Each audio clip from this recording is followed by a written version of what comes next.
वंदना श्री रिद्धिमा जी महाराज साहब के पावन श्री चरणों में शत शत वंदन। जीवन की दिव्यता भव्यता को जानने के लिए जितने भी उत्सुक हैं, जिज्ञासु हैं, आप सभी का इस आनंद दरबार में हार्दिक हार्दिक अभिनंदन। चर्चा चली हुई है विद्रावाणी की, परमात्मा की स्तुति के माध्यम से, वीर स्तुति के माध्यम से। पूछे सुनम सामना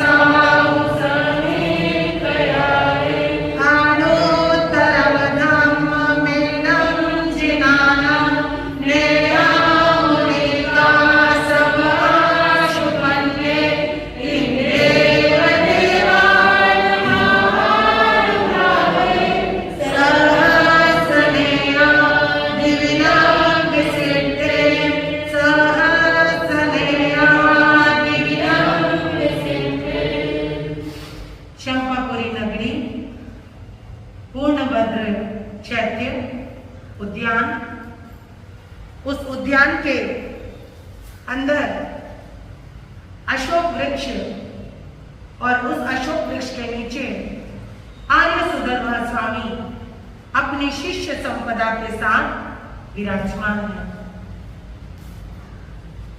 अनेक जिनोपासक और उपासिकाएं आ रहे हैं, श्रद्धा से वंदन कर रहे हैं, नमन कर रहे हैं।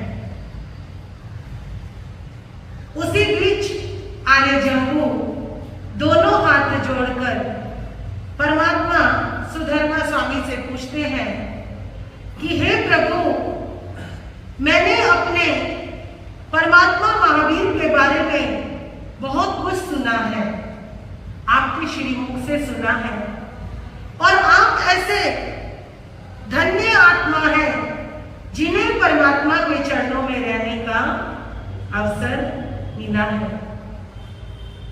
जब भी मैं गांवों में, नगरों में, घरों में गोचरी के लिए जाता हूं तो लोग मुझसे पूछते हैं तुम्हारे भगवान महावीर कैसे थे।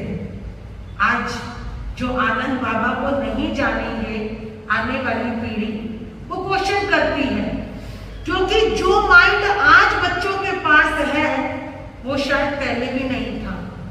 ऐसे ऐसे क्वेश्चन वो आपसे करते हैं कि आपको उत्तर देना भी मुश्किल हो जाता है। उस समय आर्य जम्बू परमात्मा से कहते हैं कि मुझे बताइए कि भगवान महावीर कैसे थे। कल हमने सुना था कि परमात्मा को 7 महिमाओं से मंडित करते हुए फरमाया सुधर्मा स्वामी ने कि किस तरीके से भगवान महावीर का जीवन था।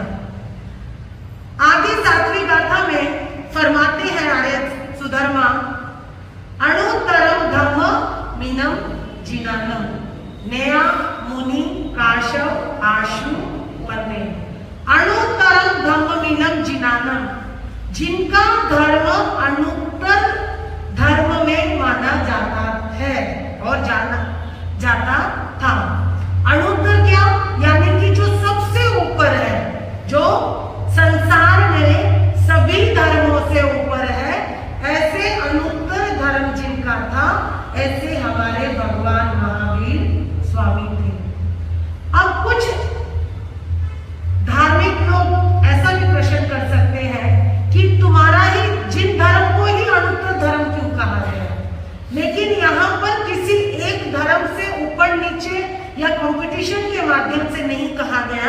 यहाँ पर सिर्फ एक बात को क्लियर किया गया है, अणुत्तर धर्म यानी कि जिस धर्म में साधना का महत्व है, जिस धर्म में तपस्या का सबसे ज्यादा महत्व है, जिस धर्म में मौन का महत्व है, जिस धर्म के अंदर करुणा का महत्व है, वो ऐसा अणुत्तर धर्म जो जिन देव अरिहंत द्वारा परूपित धर्म है, ऐसे धर्म के ज्ञेता हमारे भगवान महावीर थे।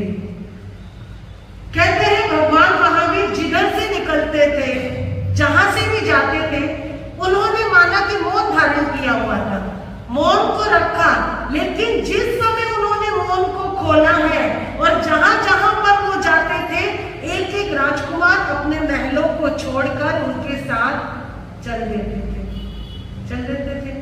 कैसी रिद्धि सिद्धि होती थी राजकुमारों के पास, राजकुमारियों के पास, राजाओं के पास, रानियों के पास। मात्र एक प्रवचन सुना और अपना संसार त्याग दिया। क्यों त्यागा? क्योंकि उनके भीतर में एक मौन आ जाता था।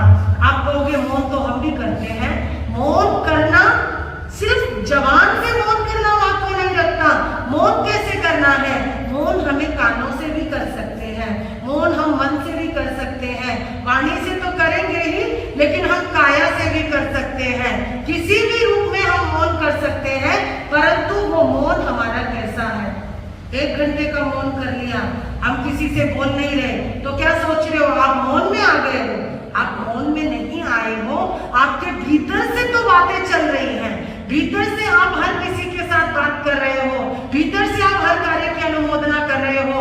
चाहे आप 20 मिनट का मौन कीजिए, लेकिन वो मौन आपका भीतर का मौन होना चाहिए। इसीलिए कहा कि महावीर स्वामी जो थे एक मौन साधक भी थे, एक मौन साधक भी थे, एक तपस्वी भी थे। क्या उनकी उम्र थी तपस्या करने की? आज जिनको हमने अपना आदर्श माना है, जिनको हमने अपना भगवान माना है, क्या वो उनकी उम्र थी मौन करने की या साधना करने की? क्योंकि उनके पास तो ऐशो अशरत का अंबार था, ऐशो अशरत का अंबार था। वो चाहते तो वो इतने सब कुछ अपने भोग विलास में लगे रहते, लेकिन उनको मालूम था ये जो राजमहल है ना, ये सिर्फ इतने से ही है, यहाँ एक दायरा है, यहाँ एक सीमित है, लेकिन मुझे इस दायरे से निकलना है। क्या करना है? दायरे से निकलना है। वो सब जो मेरा इंतजार कर रहे हैं, वो सब जो मेरे लिए रुके हुए हैं, मुझे उनको भी बाहर लेकर आना है। ये था उनके भीतर का एक तप। खाली भोजन नहीं करना ही तप नहीं है, खाली पानी छोड़ना ही तप नहीं है, भूखे रहना ही तप नहीं है, स्वयं को तपाना, लेकिन औरों के लिए तैयार किया उन्होंने। किसके लिए? औरों के लिए। इसीलिए कल एक शब्द आया था कि भगवान महावीर उत्कृष्ट तपस्वी भी थे। क्या थे? उत्कृष्ट तपस्वी भी थे। अब मैं आपको बहुत ही प्रैक्टिकल में बता दूं, आप भी तपस्या कर रहे हैं ना? कौन सी तपस्या कर रहे हैं बताओ मुझे। हम उस आध्यात्मिकता के साथ साथ प्रैक्टिकली लाइफ को अगर जोड़ेंगे ना, तो आपको समझ आ जाएगा कि तपस्या है क्या, साधना है क्या। कुछ भी मुश्किल नहीं है। तप कर रहे हो आप, कौन सा तप कर रहे हो? आप परिवार के लिए तप रहे हो। किसके लिए? परिवार के लिए तप रहे हो, बच्चों को पालन पोषण करने के लिए तप रहे हो, घर को चलाने के लिए तप रहे हो। इतनी बरसात में अगर आपके मन में आया मैं प्रवचन सुनने जाऊं, तो ये भी एक तपस्या है। खाली शरीर को तपाना, भूखे रखना, अन्नशक्ता, पुनोद्रीतम, भिक्षाचर्यतम, रस परित्यागतम, यही तप नहीं है, ये तो बाह्य तप है। लेकिन आपने भीतर का तप लिया, आपने घर से उठे, मन में भावना आई क्यों ना मैं चलूं, चलो 4 लोग भी चलेंगे। बारिश ने आपको रोक नहीं पाई, बारिश आपको रोक नहीं पाई। आपने उस चीज का बहाना नहीं बनाया कि बरसात आ रही है, महाराज जी को बोल देंगे बारिश थी हम नहीं आ पाए। ठीक है, बहुत सारे नहीं तो थोड़ा समूह तो बना। एक एक रत्ती बनकर जब समुद्र बन जाता है, एक एक बूंद बनकर जब सागर बन जाता है, एक एक व्यक्ति के समूह से समुदाय बन जाता है, और एक एक समुदाय से समाज बन जाता है। तो इसीलिए मैं आपको समझाना चाहती हूँ कि ये भी एक तप है, अपने आप को डिसिप्लिन में लाना, अपने आप को अनुशासित करना, अपने आप को रूल्स में फॉलो करना, ये भी एक तप है। एक बहू सुबह उठकर सोचती है चलो मुझे घर की किचन चलानी है, वो भी एक तप है। अपने बच्चों को जन्म देती है, फिर उनका पालन पोषण करती है, वो भी एक तप है। एक भाई आप दुकान पर बैठते हैं तो 12 घंटे की मगजमारी करते हैं, वो भी एक तप है। क्यों नहीं तप है? अगर हमारे महाव्रत है तो आपके भी तो क्या है? अनुव्रत है। अनुव्रत, अनु प्लस व्रत, यानी अनु मतलब छोटा, व्रत यानी व्रत। अब व्रत तो चाहे छोटा हो या बड़ा हो, व्रत तो व्रत ही है। उसको अनु इसलिए नाम दे दिया क्योंकि आपके साथ मर्यादा है, कहीं ना कहीं आप मर्यादा में रहते हो। यदि आपको बड़ी हिंसा का त्याग है तो छोटी की भी आपको मर्यादा है। क्यों मर्यादा है? बाई चांस आपने कोई जानवर पाला है, कोई जानवर पाला है, कोई बिल्ली है, कुत्ता है, पाला है। अगर उसको कोई बीमारी हो गई और वो बीमारी होने के पश्चात उसके अंदर कोई जीव पैदा हो गया, है ना, वो जीव त्रस्त जीव है। कौन सा जीव है? त्रस्त है, स्थावर है? त्रस्त क्यों है? चौरड़िया जीव त्रस्त क्यों है? आर्य फाटक की शोभा है, आपसे पता होना चाहिए आपको। त्रस्त यानी कि जो चलन है, विलन चलन है, वो है त्रस्त। स्थावर यानी कि जो एक जगह टिका रहे। त्रस्त किसे कहते हैं?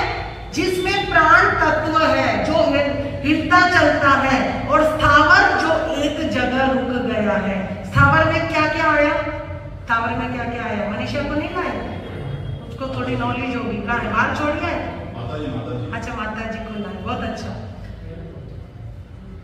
स्थावर यानी जो एक जगह रुका है, चाहे पृथ्वी का है, आपका है, देव का है, वायु का है, वो विषय बाद में ले लेंगे।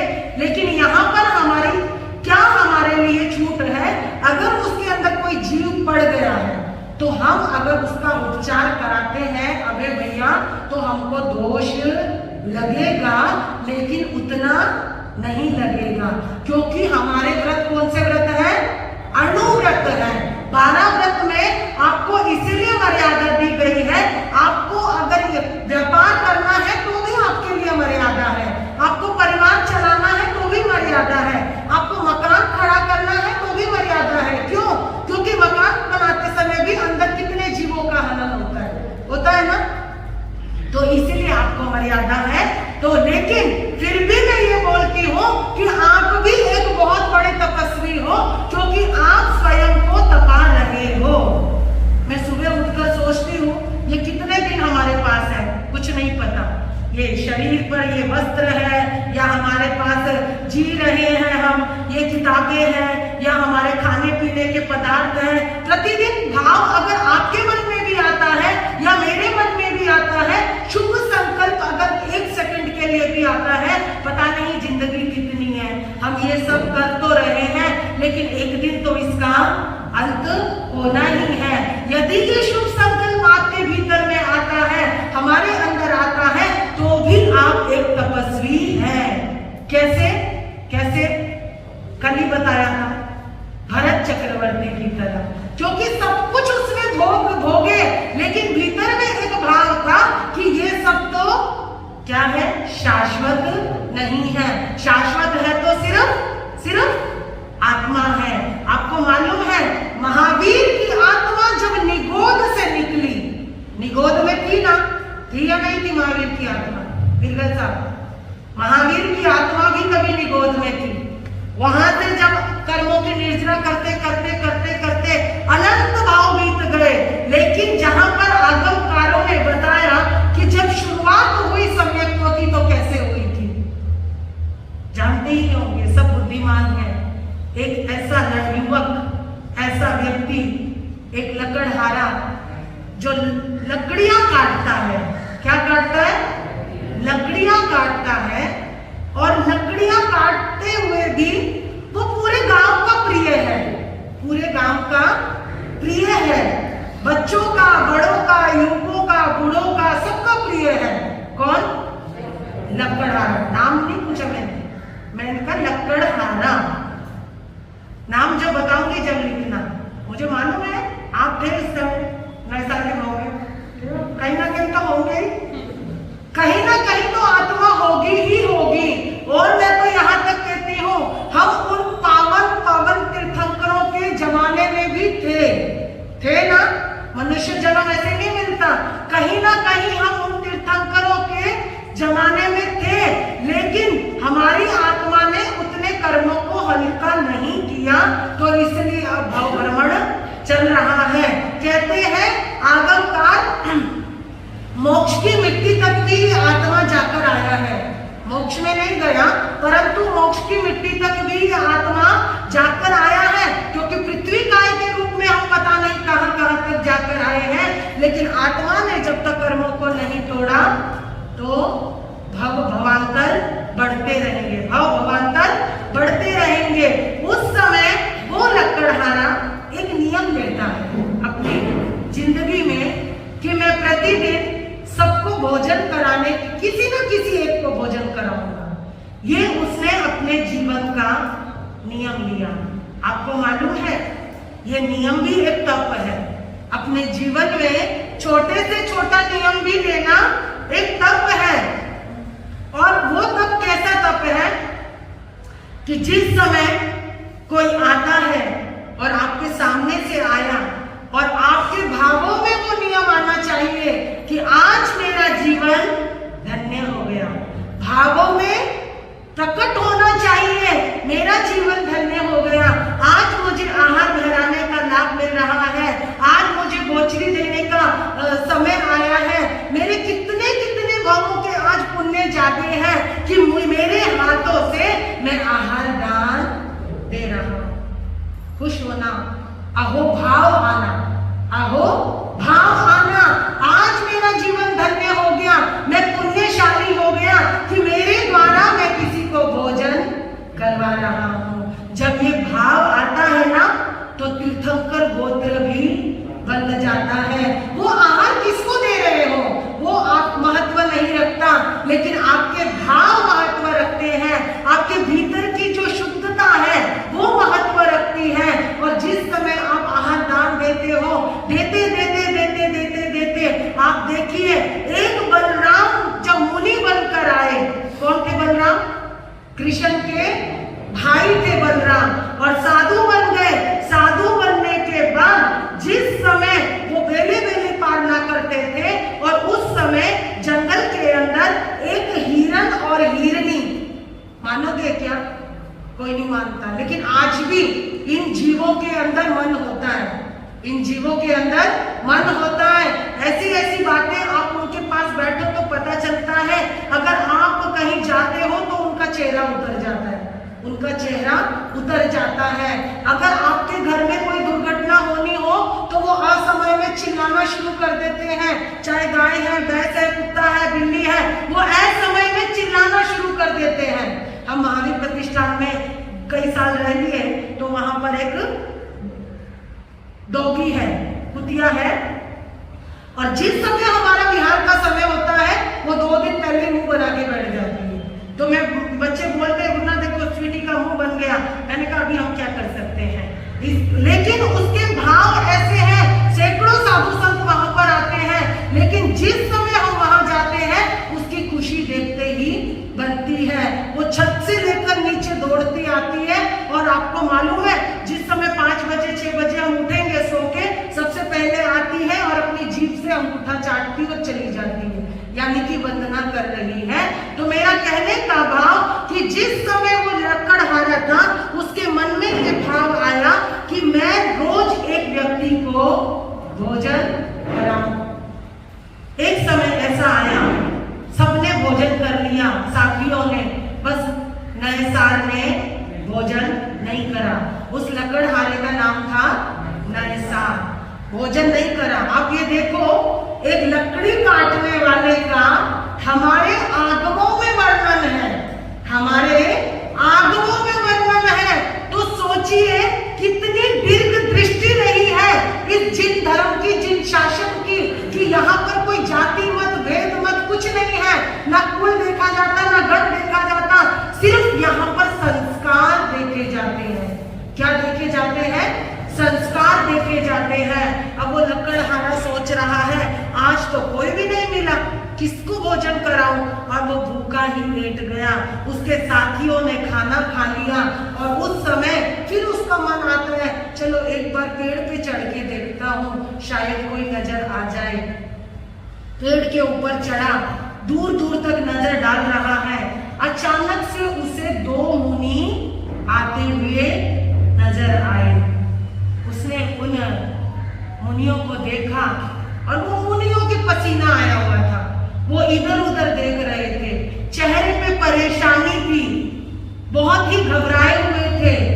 वो उतरा, फटाफट से दौड़ के गया, पैरों को वंदन किया। उसने पूछा, आप संत हैं? बोले हाँ हम संत हैं। आप इस जंगल में क्या कर रहे हैं? हम रास्ता भटक गए हैं, क्या आप हमें रास्ता बताओगे? बोले बताऊंगा, पर आप मेरा पहले एक काम करोगे? बोले क्या? मैं आपको भोजन देना चाहता हूँ। मुझे ऐसा लगता है कि आप भी भूखे हो और मैं आपको भोजन कराना चाहता हूँ।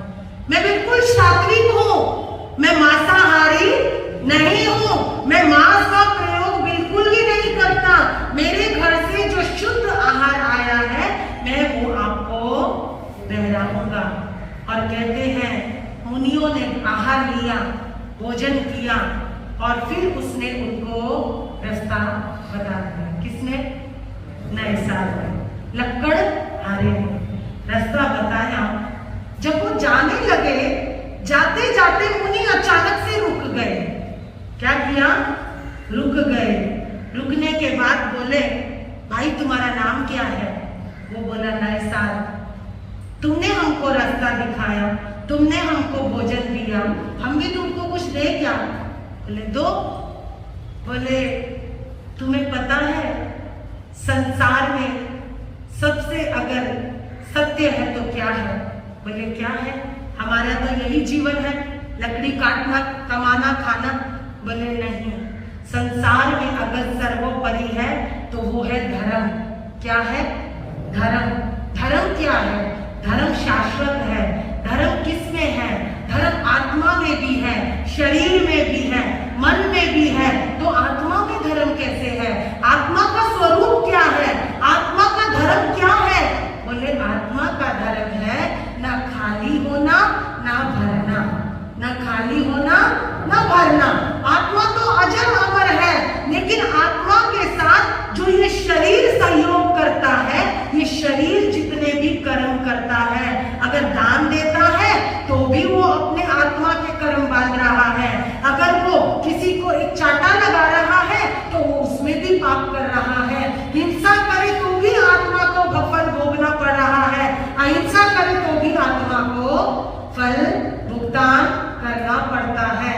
तो उस समय नए साल को समझ आया, नए साल को समझ आया कि ये क्या कहना चाह रहे हैं कि हिंसा में कुछ नहीं रखा, अगर रखा है तो अहिंसा में रखा है। मुनि तो चले गए, वो बैठ के सोचने लगा, बात तो उन्होंने सही कही है।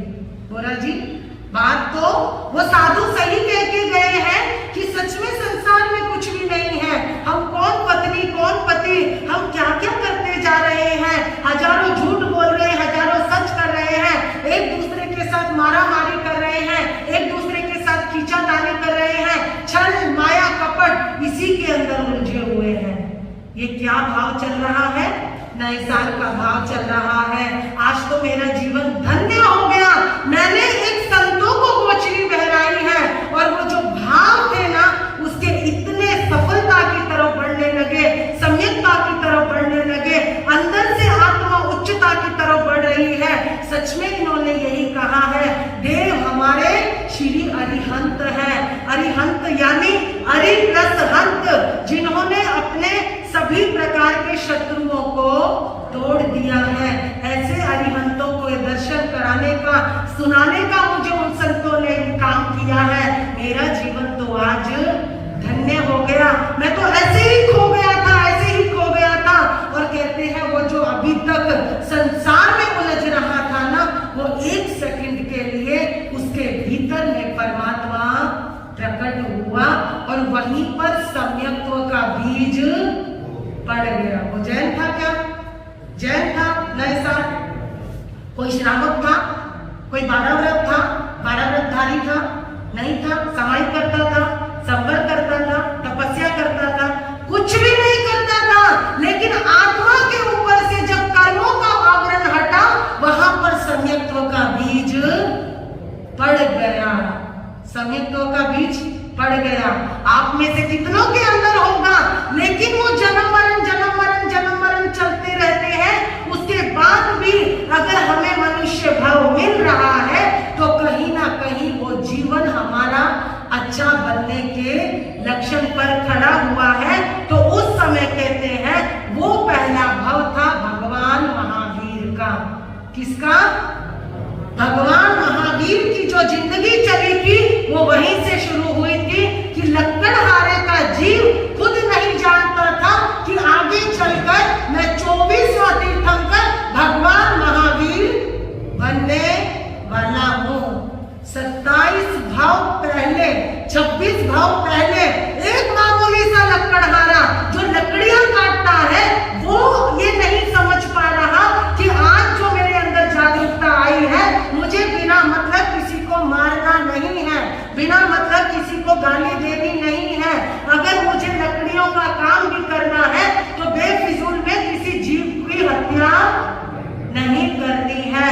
और वो जो सम्यक्त्व का बीज पड़ा और चलने लगी फिर वो 27 भवों की यात्रा। किस तरीके से वो महावीर बने हैं, वो महावीर बनना भी आसान नहीं था। हमें लगता है हम साधु साध्वी बन गए, परंतु हजारों लाखों अरबों की जनता में अगर 1200, 1300 या 4000 साधु साध्वी भी हैं तो कोई बड़ी बात नहीं है। ये 4000 आत्माओं ने कब निगोद छोड़ा होगा, कब पृथ्वी काय के बहुत सारे कष्ट सहे होंगे, अब काय के कष्ट सहे होंगे, देव काय के कष्ट सहे होंगे, तब जाकर हम यहाँ पर ये बाना मिला है। और यहाँ तक भी बोलती हूँ, आप नीचे बैठे हैं इसका मतलब ये नहीं कि आपके अंदर जागरूकता नहीं है। हमसे भी ज्यादा कोई ऐसी भवी आत्मा यहाँ पर बैठी है। भगवान महावीर की सभा में देख लीजिए, जमाली भी था, मरीचि भी था, जमाली भी था, मरीचि भी था। एक एक जीव ऐसा था कि आगे चलकर के ठोकर बनने वाले थे। लेकिन हम लोगों को ये सोचना है हम माया की तरफ बढ़ रहे हैं या हम मुक्ति की तरफ बढ़ रहे हैं। मुक्ति का पथ भी मिल गया लेकिन उसमें भी हम लकीर के फकीर बन रहे हैं। उसमें भी मेरा तेरा, मेरा गुरु तेरा गुरु, मेरा धर्म, मेरा थानकवासी, मेरा मंदिर वाला, मेरा दिगंबरी, मेरा श्वेतांबरी, क्या रखा है इन सब चीजों में? रास्ता तो एक ही है, रास्ते तुमने ही निकाले हैं, हम लोगों ने मिलकर ये बांट लिया है। एक छोटी सी पौराणिक कथा कहकर अपनी बात खत्म करती हूँ। ब्रह्मा जी के समय की बात है। ब्रह्मा जी की 2 बेटियां थी। क्या थी? 2 बेटियां थी। एक का नाम था माया, एक का नाम था मुक्ति। क्या था? जी हाँ, माया और मुक्ति। मान लीजिए जी आप खुशी। एक का नाम था माया और एक का नाम था मुक्ति। दोनों लड़ने लगी, बंटवारा करो हमारा, बंटवारा करो। अभी बंटवारा करने की नौबत आ गई ब्रह्मा जी की भी। देखो तो सही, आम जनता को तो छोड़ो, देवलोकों में भी लड़ाई करते हैं। आज से नहीं, अभी तू पहले से। पहले दानव और देव लड़े थे, वो तो चालाकी से विष्णु जी ने मोहिनी का रूप बनाया और देवताओं को अमृत पिला दिया। वहां पे भी छल कपट किया, देवताओं ने के साथ अच्छा किया और दानवों के साथ गलत किया, दानवों के साथ गलत किया। विष्णु जी ने सोचा अगर ये अमृत दानव पी गए तो सब दुनिया इधर की उधर हो जाएगी। तो वो एक महिला का रूप बनाकर आए, खूबसूरत औरत का रूप बनाकर आए और दानवों को फंसाया अपने प्यार में, अपनी मोहब्बत में, और धीरे धीरे अमृत का घड़ा उनके हाथ से निकाला और देवताओं को पिला दिया। पार्शलिटी हाथ से नहीं होती, शुरू से होती है। और वहां पर भी पार्शलिटी हुई। लेकिन मैं आपको एक बात बताना चाहती हूँ, दानव तो मशहूर है ही, आज एक एक दानव मशहूर है, लेकिन देवताओं ने भी कौन सी कमी छोड़ी थी? बहुत छल कपट होता था।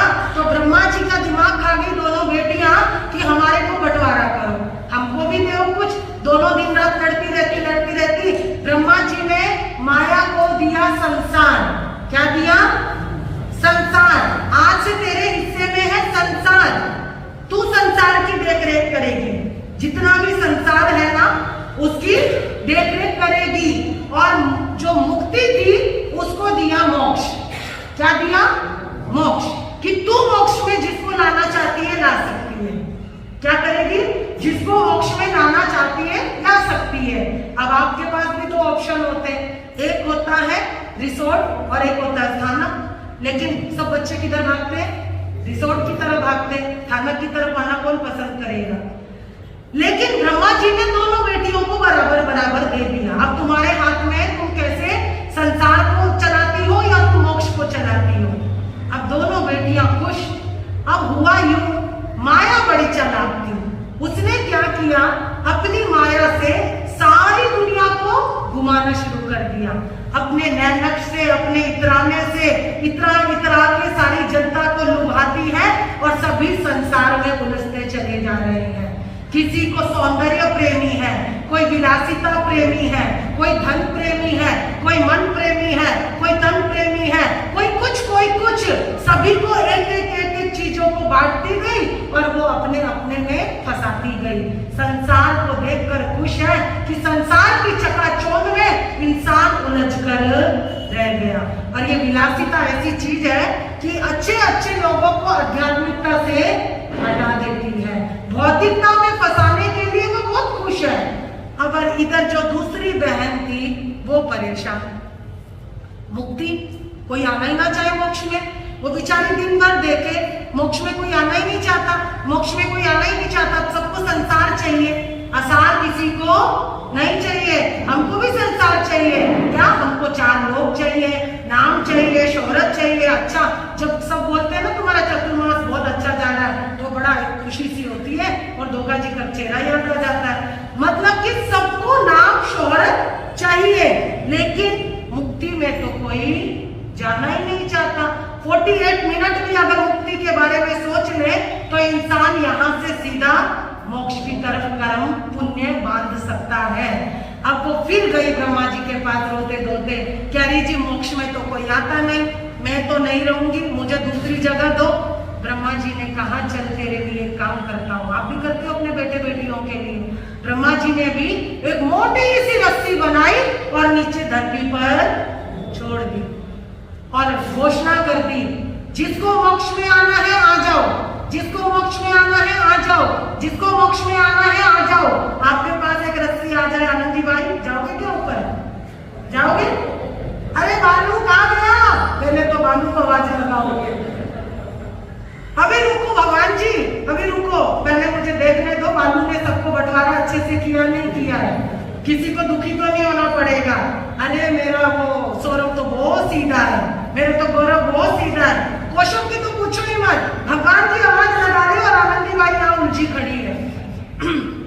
उस समय रस्सी छोड़ी, रस्सी पे चढ़ने की बजाय लोग रस्सी को छू छू कर देख रहे हैं, रस्सी को छू छू कर देख रहे हैं। और वो रस्सी को कोई ऐसे देख रहा है, ये रस्सी सच में मोक्ष जा रही है, अभी जाना है कि नहीं जाना। अरे वो बेटे का बिजनेस तो बीच में ही पड़ा है, बाद में चले जाएंगे। एक बार तो ब्रह्मा जी ने रस्सी लटका दी, मंजूषा जी ने सोचा घुटना ठीक हो जाए तभी चढ़ पाऊंगी उस रस्सी पे। तो लेकिन वो रस्सी लटकी हुई है, आवाज लगा रहे हैं। पवार जी ने कहा रंगोली बना लूं फिर जाऊंगा, रंगोली बना लूं फिर जाऊंगा। ये सब बातों के अंदर वो जो मोटी रस्सी थी ना, उसके धोखा जी जो मोटी रस्सी थी ना, उसके बल खुलने शुरू हो गए, उसके बल खुलने शुरू हो गए। और इतने बल खुल गए, जितने लोगों ने रस्सी के हाथ लगाया उतने बल खुल गए। और हर किसी के हाथ में जो धागा आया वो बोला ये मोक्ष का रास्ता है, वो बोला ये मोक्ष का रास्ता है, नहीं नहीं ये वाला मोक्ष का रास्ता है।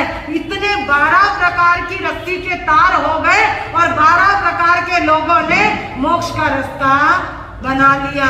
फिर चल गई नई नई परंपराएं। वो बोला ये रस्सी मेरी मोक्ष तक जा रही है, तेरापंथी बोला मेरी रस्सी मोक्ष तक जा रही है, मंदिर वाला बोला मेरी रस्सी मोक्ष तक जा रही है, थानक वाला बोला मैं ही सबसे अच्छा हूँ, मैं ही सबसे बड़ा त्यागी हूँ, मैं ही सबसे बड़ा वैरागी हूँ क्योंकि मैं मुंह पट्टी लगाता हूँ। एक बोला नहीं नहीं मुंह पट्टी में धागा डाला तो परिग्रह बढ़ गया, एक बोला कपड़े पहन लिए तो साधु ही नहीं है, दिगंबरी साधु है या श्वेतांबरी साधु है, मंदिर वाला साधु है, तेरापंथी साधु है। सब साधु संतों की श्रावक श्राविकाओं की भेड़ चाल में उलझ के रह गए। वो ब्रह्मा जी बेचारे ऊपर से देखते रह गए, इन्होंने तो रस्सी के भी टुकड़े कर दिए, ये कहां से परमात्मा को पाएंगे।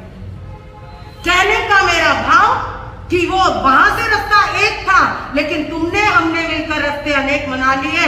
हमने अपना अपना अपना अपना, ये महावीर का रास्ता नहीं है। किसी को मेरी बात बुरी लग सकती है, ये महावीर का रास्ता है ही नहीं। आज अगर आपके बच्चे स्थानक में नहीं आ रहे या बेटे बहुए स्थानक में नहीं आ रहे, उसका एक ही नुकसान है, हम लोगों ने जो ये रास्ते फाड़े हैं ना अलग अलग अलग अलग, उसकी वजह से उनको समझ ही नहीं आ रहा रास्ता कौन सा सही है। मैं आऊं तो मैं कहूं नहीं जी आनंद बाबा की पूजा करो, कोई आए तो बोले नानावल जी की पूजा करो, कोई आए तो ज्ञानगंज की पूजा करो, कोई आए तो इसकी पूजा करो, उसकी पूजा करो। उन सब चक्रों में हमने अपने धर्म को खोखला बना के रख दिया है। क्या बना के रख दिया? खोखला बना के रख दिया। हम होते कौन है महावीर को बांटने वाले? हम होते कौन है अहिंसा को बांटने वाले? हम होते कौन है करुणा को बांटने वाले? हमने तो अपने धर्म की खुद ही धज्जियां उड़ा के रख दी है। बोलने को तो बहुत कुछ है, एक बार चले जाओ। अभी कहते हैं ना लोग धर्म बदल रहे हैं, मुसलमान बन रहे हैं, आप उनके पास जाके देखो एक भी मुस्लिम तुम्हारे दरवाजे पे आता है क्या? हाँ, दोस्ती में, प्यार में, मोहब्बत में आएंगे, लेकिन कोई अपना धर्म छोड़कर नहीं आता है। क्यों नहीं आता है? क्योंकि प्राण जाए पर वचन ना जाए। रघुकुल रीत सदा चली आई, प्राण जाए पर वचन ना जाए। वो वचन तो साइड में रह गया, खाली प्रवचन ही रह गए, और प्रवचन को सुनने को कोई आज तैयार नहीं है। तो प्रवचन को क्या सुनेंगे? पर वचन प्लस वचन। मैं छोटी थी ना, मुझे बोलते थे प्रवचन करो प्रवचन करो। मैंने बोला मैं प्रवचन नहीं करने वाली, तू कर जाके। रिद्धिमा को बोलती थी, जिसके अंदर पहला ही शब्द है पर वचन, यानी दूसरों के लिए वचन, खुद के लिए कुछ उतारने लायक है ही नहीं, तो वो काहे का प्रवचन? जब हम खुद पर उतारेंगे तभी आपके दिल तक उतरेंगे, और जब आपके दिल तक उतारेंगे तो हर घर में महावीर आ जाएंगे। फिर महावीर को ढूंढने की जरूरत नहीं पड़ेगी। यहाँ भी हजारों नए सार मिल सकते हैं, लेकिन जरूरत है तो उस सात्विकता की, उस सम्यक दृष्टि की। समय हो गया है, कल किस तरीके से 8:25 पर सभी को आना है। आज विचार तो नहीं था प्रवचन का, लेकिन जब अपने युवकों को देखती हूँ तो एक उत्साह आ जाता है, क्योंकि आप तो क्या पक गए हो, पके हुए वो पपीते होते हैं ना, वो किसी काम के नहीं होते। लेकिन जब उनके लिए कुछ कहने का मन आता है तो अपने भाव आते हैं, क्योंकि वो ग्रहण भी जल्दी करते हैं और छोड़ते हैं तो छोड़ते हैं, ग्रहण करते हैं तो पूर्ण रूप से ग्रहण करते हैं। तो आज हमारी सभा में आए हैं चौरड़िया जी, और ये मत सोचना इतनी सी सभा, हमारी सभा उधर लगती है, कभी 10 जगह जाके बोलो वहां तो कोई रौनक ही नहीं थी। तो ऐसा नहीं है, ये हमारे मोक्षाभिलाषी आत्माएं हैं। इतनी बारिश में भी अगर आज आए हैं तो मैं आपका दिल से अभिनंदन करती हूँ, स्वागतम करती हूँ। और आज आराध्या जी ने प्रवचन किया, वो क्या छोटी सी मासूम सी आई थी 6 साल की, लेकिन इतने लाडों में बड़ी हुई है कि अब वो कहती है अब मेरा थोड़ा समय आया प्रवचन का।